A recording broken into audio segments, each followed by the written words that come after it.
পুজোর ৫টি দিনে ত্বক যেন থাকে সজীব, সতেজ, উজ্জ্বল এবং পরবর্তী দিনগুলোতেও যেন এর উজ্জ্বলতায় ভাটা না পড়ে, সে বিষয়ে আপনাদেরকে ছোট্ট কিছু পরামর্শ দেব। প্রথমত, যেহেতু প্রচণ্ড গরম, আপনাকে হাইড্রেশনে প্রায়োরিটি দিতে হবে। পানি সমৃদ্ধ যে খাবারগুলো আছে, যেমন শসা, আনারস, তরমুজ, এই ধরনের মৌসুমী ফল এবং যে মৌসুমী সবজিগুলো পাওয়া যায়, সেগুলো আপনি গ্রহণ করবেন। একেই বলা হয় ইট ইওর ওয়াটার। ত্বকের যত্নে আপনি যে বেসিক স্কিন কেয়ার অর্থাৎ ক্লেন্সিং, ময়শ্চারাইজেশন এবং প্রোটেকশন এগুলো তো মেইনটেইন করবেন।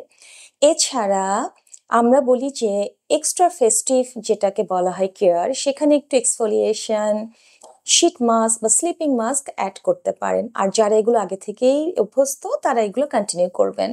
আর মেকআপ যেহেতু করবেন, মেকআপটা যেন হয় মিনিমাল, একটু হালকা লেয়ার করবেন।